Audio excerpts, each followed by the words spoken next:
Olá, meus amigos, um dia de muita paz para todos nós. Hoje, exatamente 5 de maio de 2023, estamos nós reunidos para estudarmos a obra, romance de Emmanuel, Ave Cristo. E estamos assim nos momentos finais da obra, já estamos saudosos de cada personagem. Vamos iniciar fazendo a nossa gratidão, que será conduzido pela nossa irmã Carla.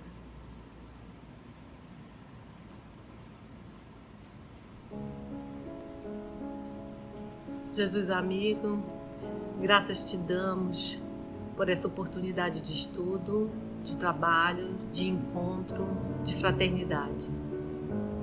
São momentos que podemos nos recordar das lições de amor, de caridade e, acima de tudo, da tua presença luminosa nos momentos difíceis, nas horas de prova, e que não nos esqueçamos que tu estás sempre conosco, nos guiando, esperando por nós. Ajuda-nos a compreender essas lições, a relembrar esses caminhos e a nunca esquecer de ti. Que assim seja.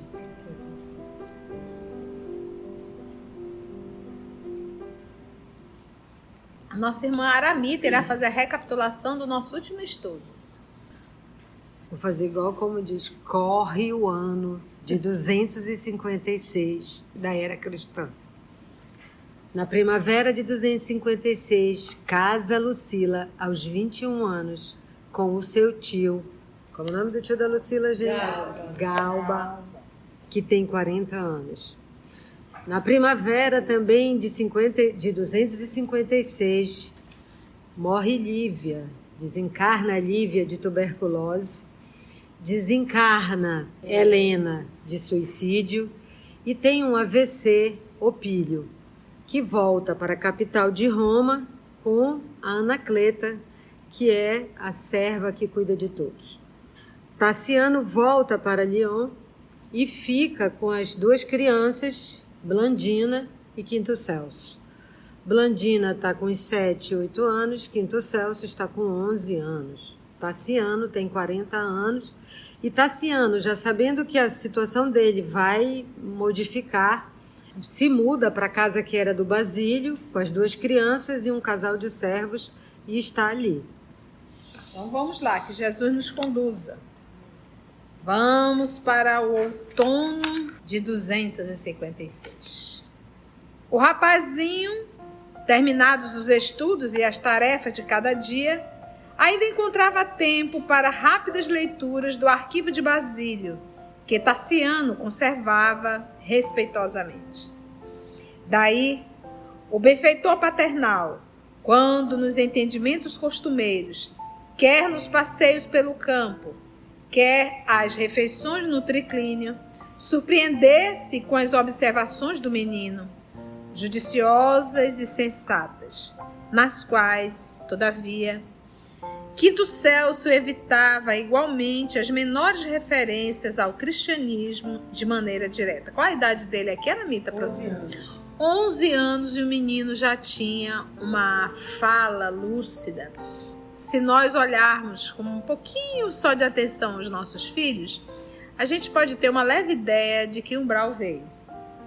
Um espírito nobre, ele se mostra nobre desde a infância, tá bom? Servulino, quem era o Servulino? Lembra? Era um dos servos, que na verdade só foi um casal, né? Servulino não se esquecia de rogar às crianças o devido respeito às convicções do amo. E, assim, os dois irmãos espirituais, a Blandina e o Quinto Celso, comungavam o mesmo idealismo e as mesmas esperanças na vida íntima, cimentando a fé que lhes irmanava os corações. Então, apesar da crença do pai, do Tassiano, no politeísmo, né, nos deuses romanos, e apesar de todo o carinho que Blandina tem pelo seu pai, não tirou dela a lucidez de se identificar muito mais com o cristianismo, né? Você pode estar na sua casa e só você ser espírita, e você pode falar do Cristo sem falar do Cristo. né? Com as suas atitudes, né? Como diria Francisco de Assis, se necessário se necessário, fale, né? É. Viva o Evangelho. A gente diz assim, que a influência do meio, ela realmente, a gente vê pais influenciando filhos e a gente vê filhos influenciando pais, tanto pro lado bom quanto pro lado ruim, não é verdade? E às vezes o filho, hoje principalmente, nós vivemos uma época no passado em que os pais realmente eram o exemplo e a influência dentro do lar. Hoje em dia não, hoje tem filhos que conduzem pai e mãe, dizendo inclusive o que tem que fazer e como tem que fazer, né? De tão adoecido que está a relação familiar.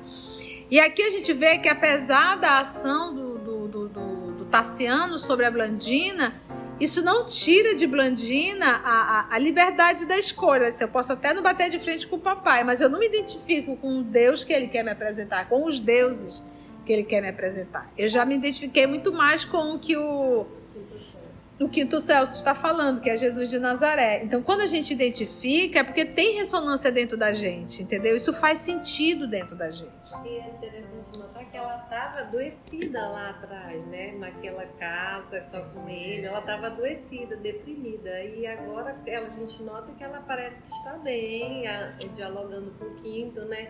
Encontrou ali uma alma que entende ela, talvez.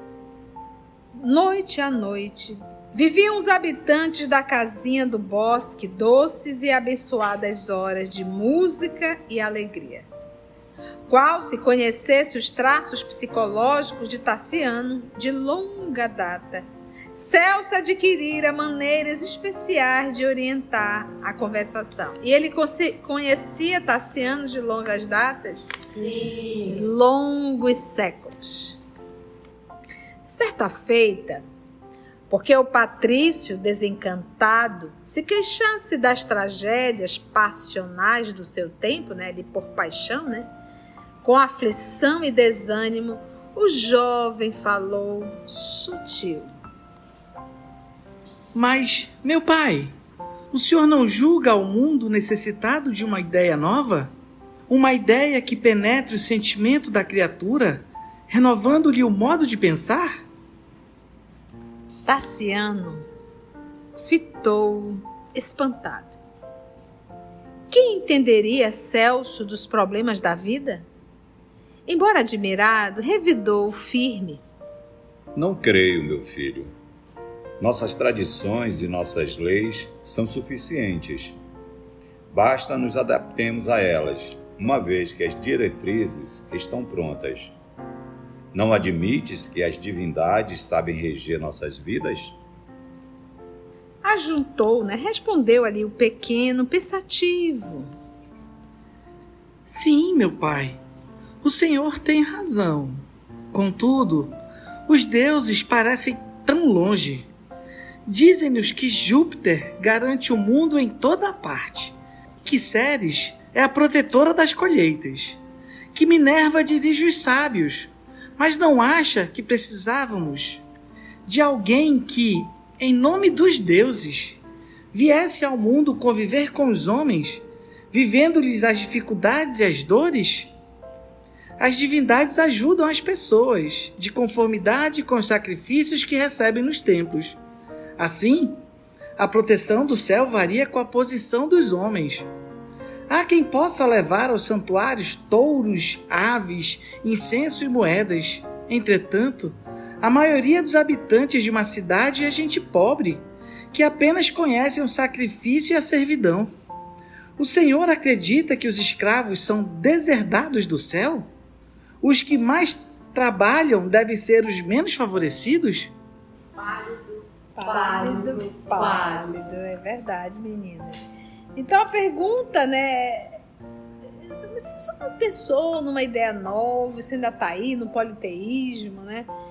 Aí ele diz assim, meu filho, eu não creio. Nossas tradições e nossas leis são suficientes. Basta nos adaptemos a elas, de vez que as diretrizes estão prontas. Não admite que as divindades sabem reger nossas vidas, né? Tu acha que os deuses não sabem reger nossas vidas? Sim, papai, porque no processo de um diálogo, aí entra a frase de Kardec, discutiremos, mas não disputaremos. Então a fala do Quinto Celso, muito sábio, não é de disputa, é de discussão mesmo, aquela discussão. Se eu ponho o seu ponto de vista, eu ponho o meu, mas eu não vou impor o meu. Então quando a gente quer disputar, a gente quer impor a nossa ideia. Aí pronto, acabou o diálogo, né? O senhor tem razão. Essa é a melhor forma de começar um diálogo. É o processo da empatia, é o processo de respeitar o outro. Não, o senhor não tem razão não, o senhor está totalmente errado. Pronto, acabou. A partir desse momento, ele não vai ouvir mais nada. Eu discordo, né? Não, o senhor tem razão, né? E isso serve, inclusive, para quem vai fazer diálogo fraterno. E aí a Carlinha está aqui me lembrando de um caso que eu sempre conto para vocês, em que nós recebemos um treinamento, e no treinamento dizia, você nunca deve discutir com o espírito, você deve concordar com tudo. E aí na reunião mediúnica, na prática agora, o espírito dizia, eu não sirvo para nada, eu não presto, eu sou isso. Ele estava se autodepreciando. E aí o dirigente, tadinho, novato, sem uma sensibilidade, disse, é verdade. Sério, para ele que tinha que concordar com tudo, né? Tadinho, eu tomei um susto, mas vamos lá.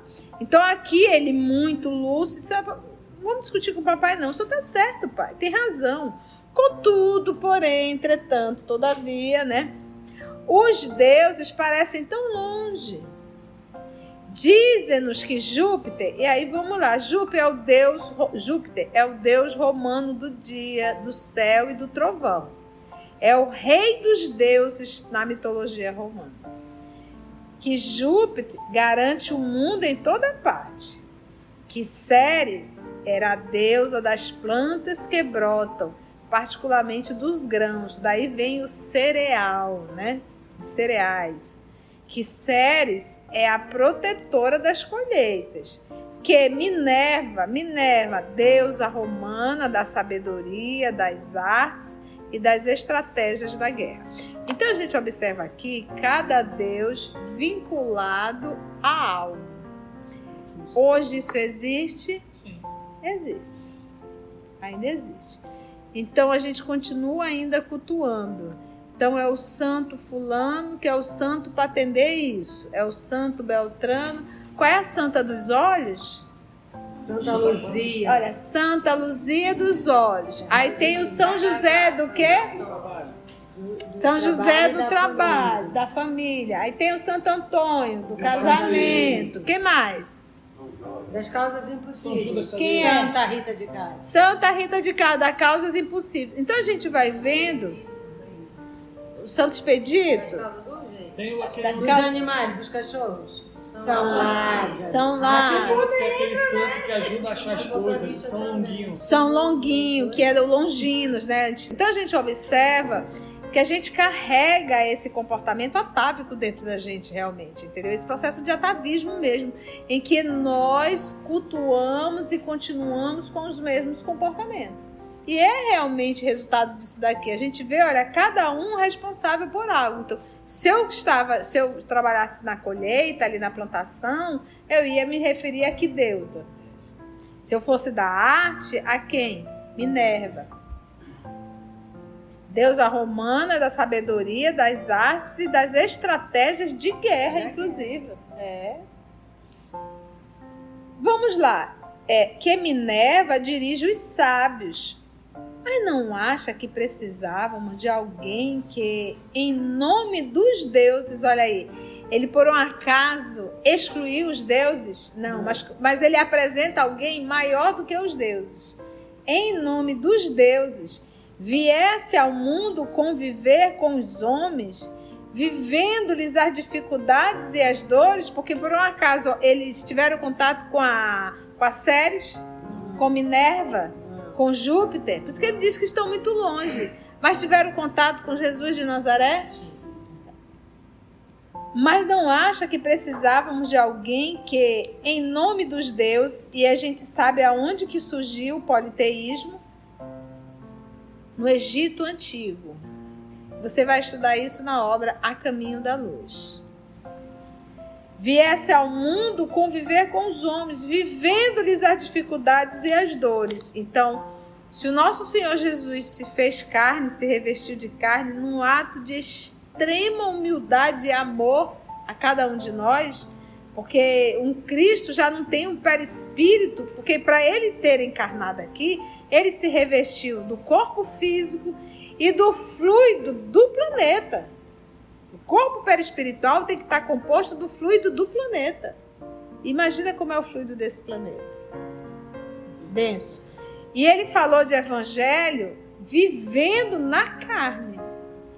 Não existe um ser humano na face da terra que não passe por provas ou por expiações. O que a vida nos faz, ela dá um pause, às vezes, algum tempo, daqui a pouco ela destrava de novo o pause e lá vem o play de novo. Então, todos nós estamos. Então, a gente fala de evangelho inserido em um planeta de provas e expiações. E quando a gente fala em provas e expiações, eu tenho falado isso, que algumas pessoas acham, de forma equivocada, que alguém passa por prova ou por expiação sorrindo. Acaso Jesus estava dando gargalhada na cruz? Para ele não era nem prova e nem expiação. Mas ele estava dando gargalhada, dizendo, tô nem aí, não venha com seus problemas que eu não vou ouvir. Compenetrado, amparando, trabalhando. E muitas vezes a expressão do Cristo era expressão de tristeza, não por ele, por nós. Então, a gente acha que o fato de nós sermos espírita, a gente tem que passar por tudo dando gargalhada, só se a gente for um psicopata, tá, gente? Então, é isso que a gente tem que entender e colocar na nossa cabeça. Então, viver evangelho aqui na Terra, falar de evangelho, a gente fala pisando em cacos de vidro.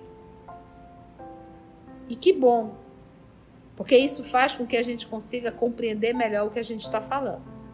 Quando a gente fala do evangelho sentado numa cátedra, em torno ali de muitas facilidades e poder, a gente não tem força para falar de evangelho. Porque as palavras não têm vida dentro de nós. Vivendo-lhe as dificuldades e as dores. As divindades ajudam as pessoas de conformidade com os sacrifícios que recebem nos templos. Tá? A divindade atende. Você vai lá no templo. O que eu quero é para quem? É para deusa Ceres. É em relação à colheita. Eu plantei, eu quero ter uma excelente colheita. Então eu vou até o templo de Ceres e faço as oferendas. Ainda temos esse comportamento atávico? Temos esse comportamento atávico. É a famosa o quê? Promessa. Eu te dou isso, o Senhor me dá isso. Se o Senhor me der isso, eu lhe dou aquilo. E nós espíritas ainda existem sim alguns corações querendo barganhar com Deus. Eu faço o trabalho voluntário, eu estou ali servindo sopa, mas de contrapartida não me deixe nada de ruim acontecer comigo. E isso é um ato de ignorância, porque o maior mal que poderia acontecer a cada um de nós seria uma vida de facilidade, uma vida de nenhuma prova. Isso é a pior coisa. Então, as divindades ajudam as pessoas de conformidade com os sacrifícios que recebem nos templos. Então, ia lá e fazia isso. Assim, a proteção do céu varia com a posição dos homens, porque uma pessoa bem miserável não tinha como ir lá no templo oferecer um boi, uma vaca. Era no máximo ali uma rolinha. Então, quer dizer, quem tinha mais dinheiro poderia fazer maiores ofertas e aí maiores pedidos, né? Maiores graças recebidas. Olha aqui a linha de raciocínio dessa criança de 11 anos. Assim, a proteção do céu varia com a posição dos homens. Há quem possa levar aos santuários touros e aves, incenso e moedas. Entretanto, a maioria dos habitantes de uma cidade é gente pobre. Mudou isso, gente. Por isso é que Jesus falou: pobre sempre tereis, a mim não. Séculos e séculos ainda vivemos a mesma situação. Uma grande massa de pessoas miseráveis e uma pequena massa de poderosos. Não mudou e não vai mudar ainda tão cedo, enquanto nós, na condição de humanidade, não mudarmos. O Senhor acredita que os escravos são deserdados do céu? Hoje mesmo tem pessoas que nós, seres humanos, quando olhamos pessoas desprovidas do básico, a gente acha que ela é castigo divino. A gente tem a ideia, o espírita, isso é um processo expiatório. Deus está castigando. Você sabia que grande parte da nossa pobreza, às vezes, não é falta de oportunidade, às vezes é acomodação. A gente quer dinheiro, mas a gente não quer trabalho, a gente quer só o emprego. Quantas vezes a gente não solicita do céu um trabalho, o trabalho aparece e a gente daqui a 30 dias, 60 dias já começa a reclamar do trabalho, a enrolar no trabalho, a criticar o trabalho. Depois perde o trabalho e fica pedindo a Deus um novo trabalho. Então a gente quer dinheiro, mas a gente não quer trabalhar para ter o dinheiro. Então, num país como o nosso, a diversidade, se você quiser montar uma barraquinha ali no canto, você vai lá e monta. Em países europeus fica muito mais difícil isso, mas aqui... Então, como diz Emmanuel, trabalho temos, sempre teremos. Mas quem esteja disposto a trabalhar, aí temos pouco. Os que mais trabalham devem ser os menos favorecidos. O filho de Varro recebia semelhantes palavras pronunciadas com humildade e carinho por jatos de luz interior. Ele mesmo fora bem nascido, crescera bafejado, ou seja, favorecido pelo prestígio do ouro. Contudo, as surpresas do destino gradativamente despojavam-no de todas as regalias e privilégios, porque o dinheiro era de quem? Do sogro. A morte da esposa e o desagrado da parentela situavam-no à beira de total empobrecimento econômico. Aguardava do cunhado e genro o último golpe. Não tardaria, talvez, a conhecer a dolorosa condição dos homens sentenciados à subserviência, na subalternidade e na sombra. Porque lembra quem era o amante de Helena? Teódulo está onde? Ao lado de quem? E o Tassiano está aqui só aguardando uma nova punhalada. Aí, quando eu leio esse texto, nós vamos ficar aqui, gente, cenas do próximo capítulo. Quando eu leio esse texto, eu fico a pensar se lá atrás, se a mãe de Tassiano não tivesse se envolvido com Vetúlio, toda essa história teria tomado um outro.